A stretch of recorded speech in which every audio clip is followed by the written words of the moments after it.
So we'll continue our discussion from updates from ASH 2017 and focus on relapsed refractory myeloma.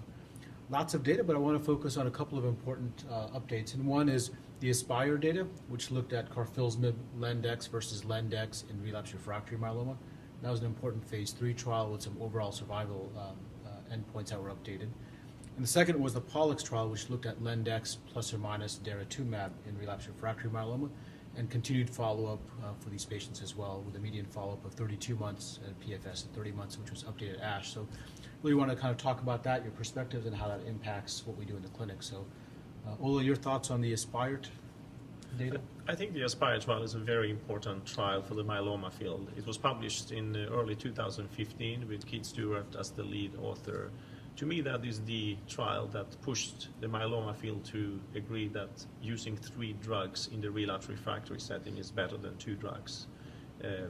They showed in that study when it first came out that you added 1 year of progression-free survival by adding Carfilzomib to Lendex. I think it's very important. They also did pre-planned sub-analysis. They looked at high-risk patients, they looked at standard risk, and they showed that both the high-risk patients as well as the standard risk patients benefited from 3-drug combination. So that was important at the time. For the protocol, there was a pre-planned overall survival analysis, and that's what we heard here at ASH. This was the final analysis of the ASPIRE trial. And they now show that 20% reduced risk of dying, so there's a significant overall survival benefit. To me, that's a signal that this combination is a strong combination. As far as the ASPIRE trial goes, I echo the comments. I think trying to get an overall survival signal in the relapsed refractory space, we had in the past wondered whether we could do so, and I think now we have 2 studies with Kyprolis showing so. As far as the Pollux study goes, I believe that we saw data that suggested that the benefit of adding Daratumumab to RevDex continues to be maintained with about 2.5 years of follow-up with a fairly similar hazard ratio. We don't have survival advantage yet emerged from this trial, but I suspect it's a matter of time. If we've seen that emerge in the Kyprolis studies, I suspect that this will happen with these studies as well. But overall, these studies are probably, again, not as relevant to the U.S. population to totally extrapolate because they were all done in Revlimid non-refractory patients, which is a minority of the patients in the U.S. Yeah. I can echo what my previous speaker said.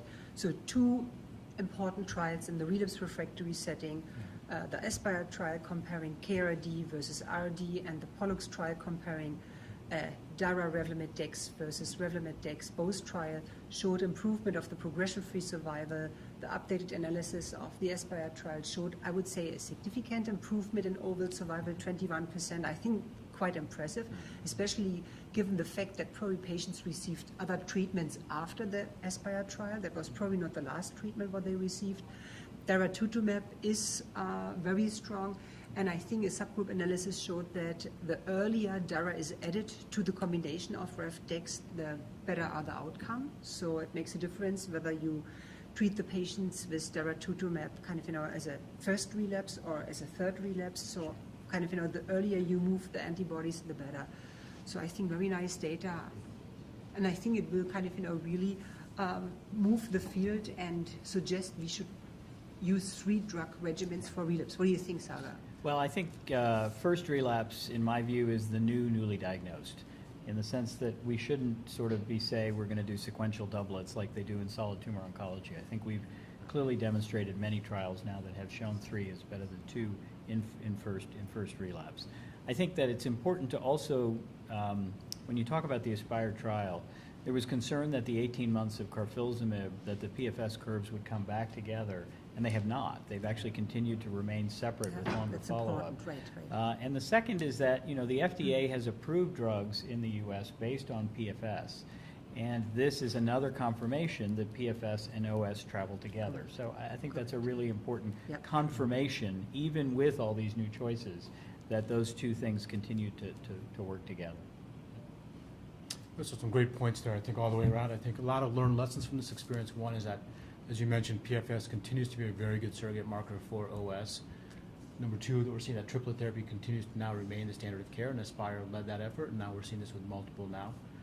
overall survival, getting that is critical because it's hard to see, and we're seeing that, as you mentioned, and that confirms OS. So I think the last point I think out of that you mentioned, Sagar, as well, is that a lot of our therapies now are continuous therapy, and the fact that on Aspire we stopped Carfilzomib at 18 months, which is unique to this trial. And despite stopping at 18 months, you still have this sustained benefit even after stopping therapy, so long-term durable benefits. So I think lots of learned lessons with overall survival benefits. So